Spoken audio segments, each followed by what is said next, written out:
베드로전서 1장 1절 2절 말씀 우리 한 목소리로 함께 읽도록 하겠습니다. 시작. 예수 그리스도의 사도 베드로는 본도와 갈라디아와 갑바도기아와 아시아와 비두니아 지역에 흩어져 사는 나그네 곧 하나님 아버지의 미리 아심을 따라 성령의 거룩하게 하심으로 예수 그리스도께 대한 순종과 그분의 피 뿌림을 얻기 위해 택하심을 받은 사람들에게 편지를 씁니다. 은혜와 평강이 여러분에게 더욱 풍성하기를 빕니다. 아멘. 제가 동부에서 사역하고 계시는 김영복 목사님의 책을 갖다가 일전에 읽게 되었습니다. 사람은 가도 사랑은 남는다라는 책이었는데요. 그 책 가운데 여러 좋은 인사이트를 좀 얻었습니다. 오늘 설교에 대한 소재들을 좀 얻게 되었는데요. 어렸을 때 최희준 선생님 하숙생이란 노래가 있었습니다. 여러분들 혹시 기억하시는지 모르겠습니다. 얼굴 표정들이 딱 보니까 그거 한번 불러봐, 약간 그런 표정들이신 것 같은데, 인생을 나그네 길로, 그리고 우리를 나그네라고 그 노래에서 표현하고 있습니다. 인생은 나그네 길 어디서 왔다가 어디로, 여기까지만 하겠습니다. 더 하면은 예배를 드리러 온 건지 혹시나 오해하실 것 같아가지고, 인생을 나그네 길로, 우리 삶을, 우리를 나그네로 비유한 것, 그 비유가라는 것을 나중에 나이가 들어서 알게 되었습니다. 우리가 나그네로서 삶을 사는 것은 언젠가 고향집으로 갈 수 있다는 것, 그리고 그 나그네로서의 삶 가운데 언젠가 돌아갈 날이 있다라는 것, 그것을 기억해야 될 필요가 있는 것 같습니다. 오늘 베드로전서 1장 그리고 1절 2절을 읽었는데 1절 말씀에 나그네라는 용어가 나옵니다. 나그네로서 살아가는 그 모습이 그 최희준 선생님의 노래 가운데 담겨져 있습니다. 어디서 와서 어디로 가는지 잘 알지 못합니다. 안전함과 그리고 완전한 안락함이 있을 거라고 미국에 왔는데 막상 미국에 와서 보니까 우리 삶이 그렇게 녹록지가 않은 것 같습니다. 제가 이 하숙생의 특별히 나그네라고 하는 그 부분이 이민자의 삶과도 똑같구나라는 것을 깨닫게 된 일이 있었습니다. 이전 교회에서 남자 집사님이 어느 날 저를 부르셨어요. 목사님, 제 친구 좀 만나 주십시오. 제 친구가 지금 말기 암입니다. 제 친구가 힘이 없어서 예배드리러 갈 그런 체력도 안 되고, 그리고 너무 외로워합니다 라고 해서 그 집사님과 함께 LA의 한 허름한 아파트에 방문하였습니다. 그 집사님, 남자 집사님이 누워 계셨어요. 겨우겨우 문을 열어주시고 다시 누우셨던 그 모습 기억납니다. 그 집사님은 실은 한국에서는 굉장히 잘 나가는 금융인이었어요. 그러나 다른 분의 그 보증을 잘못 써주는 바람에 빚을 왕창 지게 됐고, 억대 단위의 빚을 지면서 와이프 되신 분과 디보스하는, 이혼하는 일이 있고, 그리고 혼자 미국 땅에 오시게 되었습니다. 한 여자분을 만나셔서 같이 사시게 됐고, 저희가 갔던 그날은 그 여자분은 일을 하러 나가셔서 저희를 맞이했던 것은 그 집사님과 고양이 2마리 뿐이었습니다. 그분을 향하여서 같이 예배드리고 손을 붙잡아 드렸는데, 그 손 붙잡아 드리는 시간 가운데 참 많이 눈물이 났어요. 어쩌다가 이렇게 인생이 됐을까라고 생각하면서, 그러나 주님에 대한 확신을 갖고 계셨습니다. 사역 가운데 정신없이 지내고 나서 갑자기 생각이 나 같이 갔던 집사님께 물어봤습니다. 그 집사님 어떻게 됐습니까? 그랬더니 2달 전에 2달 전에 소천의 부르심을 받았다고, 하나님 부르심 받았다고 얘기해 주셔서 저는 제 이민 목회의 첫 시작이 그분을 만났던 것이 이민자의 삶이 나그네의 삶이구나라는 것을 깨닫게 되었습니다.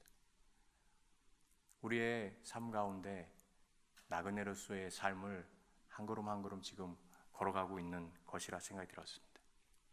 오늘 배경이 되는 이 베드로전서 말씀에는 예수님의 재림이 지연되고 그리고 고난에 처한 그리스도인들에게 베드로가 위로와 격려를 주기 위해서 서신을 쓴 것입니다. 그들의 마음 가운데 그리스도인으로서 죽으면 천국, 그리고 주님께서 재림하시면 영원한 나라에 들어갈 수 있을 거라는 확신을 가진 그리스도인들이었지만 그들은 박해 가운데 있었습니다. 예수님을 따라가는 자들을 그리스도인이라고 합니다. 베드로 전서에 나오는 그 그리스도인들, 그들은 그렇지만 삶의 정황은 추방당하고 멀리 쫓겨나가는 삶이 되었습니다. 흩어진이란 나그네 앞에 수식어가 있습니다. 디아스포라라는 단어가 생각납니다. 디아스포라라고 하는 것은 원래 586년, 주전 586년 이스라엘이 멸망당하고 그리고 바벨론으로 포로로 끌려가서 포로 생활하다가 고레스 칙령에 의해서 다시 이스라엘로 돌아가게 되는 일들이 있었습니다. 그런데 그 시간 가운데 돌아가지 않은 이스라엘 백성들이 전 세계에 퍼지기 시작하는 것을 디아스포라라고 하는데, 여기서 말하는 디아스포라는 그 의미보다는 그리스도인으로서 주님을 향해 나아가 그러다가 고난을 당해 흩어지게 된 자들을 얘기하고 있습니다. 우리가 핍박을 당할 때 보통 그 고난을 피해가라고 얘기합니다. 그러나 베드로 사도는 오늘 이 말씀을 통하여서 그러한 상황 가운데 있는 그리스도인들을 향하여서 평강과 그리고 소망을 갖도록 이 말씀을 쓰고 있습니다. 유대교의 한 분파로 있었을 때 기독교는 박해를 받지 않았습니다. 그러나 기독교가 자신의 색깔을 뚜렷이 드러내고 그리고 황제에게 얘기했던 복음이라는 단어를 예수 그리스도께 사용하기 시작하면서 로마는 이 기독교인들을 박해하기 시작했습니다. 그 박해는 상상하기 힘들 정도로 고통과 고난을 가지고 왔습니다. 로마는 정책을 갖다가 식민지 정책을 폈습니다. 자신들이 정복한 나라들의 그 지역들에게 사람들을 보내서 식민지화시키는 정책을 사용했었죠. 오늘 그 말씀 가운데 특별히 1절에 나오는 5지역이 있습니다. 본도와 갈라디아, 갑바도기아, 아시아, 비두니아, 이 지역에 로마의 식민지 정책을 피게 된 것을 말합니다. 그 지역 가운데서는 로마의 시민권이 없는 자들을 다 보내기 시작했습니다. 특별히 로마에서 유대인들을 쫓아내기 시작했습니다. 그때 신실한 그리스도인들이 쫓겨나기 시작했죠. 그 중에 한 가정이 우리가 잘 아는 브리스길라, 아굴라 부부입니다. 이런 배경 가운데 베드로 전서가 쓰여져 있습니다. 우리가 우리 삶에 우리로 이민자로서 우리를 나그네라고 얘기했는데, 나그네라고 한다면 우리 안에 나그네로서의 삶의 가운데 그리워한다는 것을 또 전제하고 있다고 생각합니다. 이전 교회나 또 제가 사역하면서 만난 60대, 70대 우리 성도님들 마음이 신뢰가 쌓이면 솔직한 마음들을 말씀하세요. 목사님, 저 때가 되면 한국으로 돌아가고 싶습니다. 한 집사님은 남해에 가셨다가 마음에 드셔가지고 미국 생활을 다 정리하시고 그쪽으로 가셨어요. 우리가 나이가 들수록 한국이 생각이 많이 나는 이유가 있습니다. 왜냐하면 그 한국에 고향집이 있기 때문입니다. 그 고향집에는 우리의 부모님과 함께 했던 추억이 있기 때문에 그 고향집이 더 그리운 것입니다. 그러나 믿는 자들에게는 영원한 본향집이 있습니다. 그 본향집 가운데 하나님 아버지 집이 우리에게 기다리고 있는 것이죠. 그래서 히브리서 11장에는 이렇게 말씀하고 있습니다. 11장 13절부터 16절까지 말씀 우리 같이 한번 읽어보도록 하기 원합니다. 같이 읽겠습니다. 시작. 이 모든 사람들은 믿음을 따라 살다가 죽었습니다. 그들은 약속하신 것들을 받지 못했지만 그것들을 멀리서 보고 환영했으며 세상에서는 외국 사람이며 나그네임을 고백했습니다. 이렇게 말하는 사람들은 자신들이 본향을 찾는 사람임을 분명히 보여줍니다. 만일 그들이 떠나온 곳을 생각하고 있었다면 돌아갈 기회가 있었을 것입니다. 그러나 그들은 이제 더 나은 것을 사모하는데 그것은 하늘에 있는 것입니다. 그러므로 하나님께서도 그들의 하나님이라 불리는 것을 부끄러워하지 않으시고 그들을 위해 한 도시를 예비하셨습니다. 13절 말씀 다시 한번 보여주시겠어요? 이 모든 사람들은 믿음을 따라 살다가 죽었습니다. 그리고 맨 끝에 13절 그들은 나그네임을 고백했습니다 라고 얘기했습니다. 여러분, 히브리서가 믿음장입니다. 11장이 특별히 11장의 이 믿음장 가운데 말씀 굉장히 중요한 말씀입니다. 나그네를 두고 한 말씀. 나그네는 어떤 사람입니까? 바로 믿음이 있는 사람들입니다. 나그네는 그냥 인생을 정처 없이 살아가는 자들이 아니라 하나님의 부르심을 따라 살아가는 자들입니다. 그 말씀이 어떻게 전개되는가 다시 한번 좀 더 보기를 원합니다. 우리가 나그네라면 천국 고향집에 간다는 것입니다. 우리가 이 세상을 지나면서 목적지가 천국이라면 우리가 그렇게 고통스러워하고 잡고 싶어하고 소유하고 싶어하는 그 무엇, 그것이 사실은 전부가 아니라는 것을 기억할 수 있습니다. 우리가 언젠가 다 내려놓고 하나님께 갈 사람이라는 것을 분명히 기억한다면 우리가 소유하지 못해서 안타깝고 갖지 못해서 그리고 획득하지 못해서 애통해하는 그 무엇이 생각보다는 작다는 것을 기억하셔야 됩니다. 우리는 나그네입니다. 나그네로서 우리 삶 가운데 주님이 부르시면 언제든지 떠날 준비가 되어 있는 자들이어야 한다는 것입니다. 나그네가 된다는 게 염세적이고 나그네가 된다는 게 처량하게 느껴지는 용어처럼 느껴지십니까? 그게 아니라는 것을 제가 2절 말씀을 통해서 같이 좀 나눠보고 싶습니다. 2절 상반절 말씀 같이 읽겠습니다. 자, 시작. 곧 하나님 아버지의 미리 아심을 따라 성령의 거룩하게 하심으로 예수 그리스도에 대한 순종과 그분의 핏부림을 얻기 위하여 택하심을 받은 사람들에게 편지를 씁니다. 거기까지요. 오늘 이 말씀 가운데 2절 말씀 하나님의 부르심 그리고 성령의 거룩해 하심 그리고 예수 그리스도의 핏부림이 있는 자 그들이 바로 나그네입니다. 그냥 정처 없이 살아가는 인생의 목표와 방향 없이 살아가는 자들이 아니라 주님을 알아가는 나그네는 어떤 자들이냐? 바로 하나님의 부르심을 힘입고 성령의 거룩해 하심을 경험하며 그리고 예수 그리스도의 피 뿌림을 경험한 자들을 바로 말합니다. 그들이 바로 하나님이 세우시고 주님이 함께 하시는 진짜 나그네입니다. 그 나그네들 가운데서 피 뿌림에 대해서 이야기를 좀 보고 싶습니다. 출애굽기 24장에 보면 모세를 통하여서 시내산에 이스라엘 백성들이 다 모이게 됩니다. 하나님은 이스라엘과 언약을 맺기를 원하세요. 그래서 그들과 부부관계가 되기를 원하십니다. 모세를 통하여서 이스라엘 백성들이 모였습니다. 그들은 특별히 제단을 쌓고 12기둥을 세우고 그리고 제물을 죽여 그 피를 제단 위에 반을 뿌렸습니다. 언약의 말씀이 선포되고 나서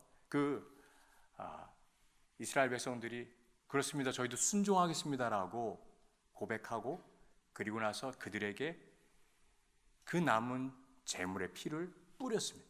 그것이 피 뿌림입니다. 그들에게 언약의 부분으로서 피 뿌림이 이어진 것입니다. 이는 여호와께서 이 모든 말씀에 따라 너희와 세우신 언약의 피다라고 이야기하고 있습니다. 시내산에서 이스라엘은 하나님과 하나님의 백성이 되었습니다. 시내산에서 이스라엘은 하나님의 사람들이 되었습니다. 그래서 그들은 제물의 그 피 뿌림을 통하여서, 동물의 피 뿌림을 통하여서, 피를 통하여서 언약 백성으로서 나아가게 되었습니다. 그러나 신약에 와서 이제 예수 그리스도를 믿고 예수 그리스도께서 십자가에서 그 제물을 대신해서 죽게 된 후에 우리가 그 십자가를 믿고 예수 그리스도를 믿으면 예수 그리스도의 보혈을 통하여서 새로운 언약이 맺어지게 되는 것입니다. 그 십자가의 능력, 예수 그리스도의 보혈을 통하여서 새로운 언약이 체결되게 되는 것입니다. 새로운 언약에 대한 이야기는 다음 주에 좀 더 여러분들과 같이 나누고 싶습니다. 더 알고 싶으시면 다음 주에 꼭 와주시면 감사하겠습니다. 베드로가 고백했듯이 음과 긍이 아니라 바로 그리스도의 보배로운 피로 사신 바 된 것입니다. 이 새로운 언약은 피 뿌림을 통해서 이루어지게 되는 것입니다. 그 피 뿌림은 예수 그리스도의 피를 통하여 보혈을 통하여서 이루어지게 되는 것이죠. 그러니 이 2절 말씀을 통하여서 베드로, 특별히 고난 가운데 처한 나그네라고 생각하는 자들을 향하여 얘기하고 있는 것은 너희들이 고통당하고 고난당하고 처량하게 느껴지고 끝이 안 보이는 것 같은 그 시간 가운데 실은 너희들은 언약 백성이다 라고 하는 그 메시지를 이 2절 말씀을 통하여서 전해주고 있는 것입니다. 그 고난받고 고통당하고 있는 그리스도인들을 향하여서 베드로, 예수 그리스도의 그 새로운 피가 새로운 언약을 맺어 너희들은 그냥 단지 그리스도인들은 그 고난받는 것에 그치는 것이 아니라 부르심을 따라 나가는 자들이라고 말하고 있는 것입니다. 베드로가 언급한 나그네, 그 나그네는 보통 나그네와는 다른 것이죠. 이를테면 본문에서 말하는 나그네는 정처 없이 떠도는 나그네가 아니라 자발적으로 자기가 선택해서 나간 나그네를 말합니다. 그들은 예수 그리스도를 삶에 순종하고 말씀에 순종해서 한 걸음 한 걸음 나갔었을 때 그 말씀 가운데 순종하며 나가서 박해를 당하고 흩어지게 되는 일들을 경험하게 된 것입니다. 그러니 나그네의 일반적인 내용과는 전혀 다른 차원의 새로운 나그네, 부르심을 받은 나그네라는 것을 보게 됩니다. 나그네는 보통 과정 가운데 있어서 늘 불안하고 혼자라는 생각을 갖게 됩니다. 그러나 오늘 이 2절 말씀처럼 하나님의 부르심을 받고 성령의 거룩하심과 예수 그리스도의 핏부림을 받은 그 나그네들은 성삼위 일체 하나님을, 주님을 만나며 나아가는, 동행하는 새로운 은혜가 그들에게 있는 것입니다. 이 서신을 쓰는 베드로는 원래 유대인들을 향하여서 유대인들만을 위해서 사역을 했었습니다. 그리고 그 부분 가운데 할례받은 자들을 위해서만 사역을 처음에는 했었습니다만, 그러나 사도행전 10장에 고넬료 만나기 전에 그 환상을 통하여서 하나님께서 강권적으로 그 베드로를 고쳐주었습니다. 그리고 새로운 계시를 주셨습니다. 그래서 이방인들을 향하여서 복음이 필요하고 이방인들을 향하여서 하나님의 사랑이 필요하다는 것을 그가 깨닫게 됐습니다. 그래서 고넬료를 만나 예수 그리스도에 대한 이야기를 명확히 해주고 있습니다. 그 복음을 선포하고 있는 모습이 사도행전에 나옵니다. 그렇게 경험하던 베드로가 소아시아에 살고 있는 이 이방인들을 향하여 편지를 쓰고 있습니다. 그래서 그들을 향하여서 뭐라고 얘기하고 있습니까? 이방인들을 향하여서 거룩한 백성이라고, 거룩한이라고 하는 단어, 이스라엘에만 쓰던 이 용어를 쓰게 됐던 것입니다. 유대인의 어부 출신이었던 베드로가 자신의 그 사역의 인식을 180도 바꾸게 되었습니다. 여러분, 우리 삶 가운데 새로운 전환점이 필요하다면 주님을 만날 때 그것이 가능한 것입니다. 우리의 삶 가운데 참 많은 경우 고정관념으로 살아갈 때가 많습니다. 베드로가 환상 가운데 주님 만나고 기도 가운데 주님 만났었을 때 새로운 계시를, 새로운 깨달음을 얻게 되었습니다. 그 깨달음은 통하여 그는 그의 사역의 방향이 바뀌게 되며 이제는 이방인들을 향하여서 거룩한 백성이라고 얘기하는 일들이 있게 되었습니다. 2절 하반절 말씀도 우리 같이 한번 좀 읽어보겠습니다. 2절의 하반절 시작. 은혜와 평강이 여러분에게 더욱 풍성하기를 빕니다. 베드로의 이 짧은 인사는 베드로 전서의 전체 메시지를 담고 있습니다. 은혜와 평강이 풍성하길 빈다라고 얘기했는데 사실은 은혜와 평강이 풍성할 수 있는 상황은 아니었습니다. 베드로는 어떤 사람이었습니까? 베드로는 예수님을 잡으러 왔던 자들에게 칼을 휘둘러 자신의 무력을 통하여 자신이 이루고자 하는 것들을 그리고 자신이 생각했던 것을 이루고자 했던 사람이었습니다. 그러나 베드로가 그 십자가에서 예수님이 죽으심으로 또 부활하신 예수님을 철저하게 경험하고 나서 크게 변화하게 됐습니다. 베드로의 삶 가운데 힘이 아니라 진정한 평안과 평강은 예수 그리스도의 죽음과 부활을 개인의 삶 가운데 경험할 때 얻을 수 있구나라는 것을 깨닫게 됐습니다.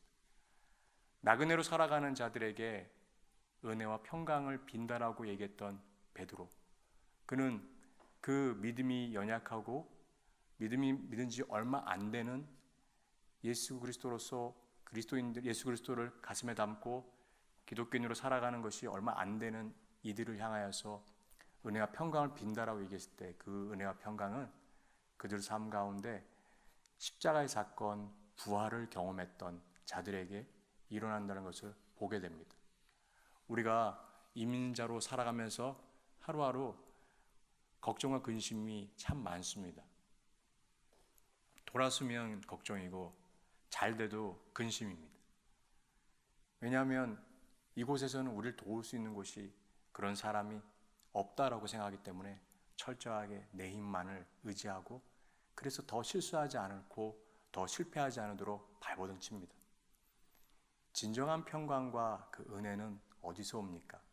우리의 노력으로 오는 것이 아닙니다. 우리가 예수 십자가를 경험하고 그 십자가의 능력이 우리 삶 가운데 이루어질 때, 그리고 그 십자가를 통하여 예수님의 죽음이 나를 위한 것이며 그 부활하심이 나를 위해 부활하신 거라는 것을 경험할 때 깨닫게 되는 것입니다. 저희가 지금 계속해서 십자가에 대해서 이야기 듣고 있습니다. 참 많은 십자가의 얘기가 오고 가고 있습니다. 오늘 제가 여러분들께 말씀드리고 싶은 것은 그 들으신 십자가가 능력으로 나의 삶을 변화시키고 있는가 살펴볼 필요가 있다는 것입니다. 그 십자가가 예수님이 돌아가신 거, 부활하신 것은 아는데 나와 별개가 된다면 내가 그리스도인으로서 살아가며 예배 드릴 때마다 감격하며 손을 들고 예배 드렸던 그 부분은 어떤 부분에서는 정직하지 못할 수 있다 생각합니다. 오늘 같이 기도하며 또 하나님을 만나는 시간 가운데 예수 십자가의 그 능력이, 그 부활의 능력이 우리의 능력이 되기 원하며 그 능력을 체험해서 우리 가정과 우리가 있는 순과 우리가 있는 사회에서 그리고 우리가 있는 직장에서 그 능력이 흘러가기를 소망합니다. 그 진정한 능력을 경험한 자는 고난 가운데, 고통 가운데 자신 뜻이 이루어지지 않는다 하더라도 절망하지 않습니다. 예수 십자가의 그 능력을 경험한 자는 고통 가운데서도 주님을 바라볼 수가 있습니다. 주님은 부활하셨고 반드시 우리에게 희망을 주시는 분이기 때문입니다. 그분은 다시 부활하셔서 우리를 일으켜 세워 주십니다. 제가 나그네로서 이 이야기를 드리고 나그네로서의 그 부분이 최희준 선생님의 그 나그네로서의 모습이 아니라 우리가 이민자로 살면서 나그네로 살지만 우리는 성삼위일체 되신 주님의 그 부르심을 따라가는 자들이라는 것을 기억할 때 우리가 있는 곳에서 주의 사랑을 전하며 그것을 나타낼 필요가 있습니다.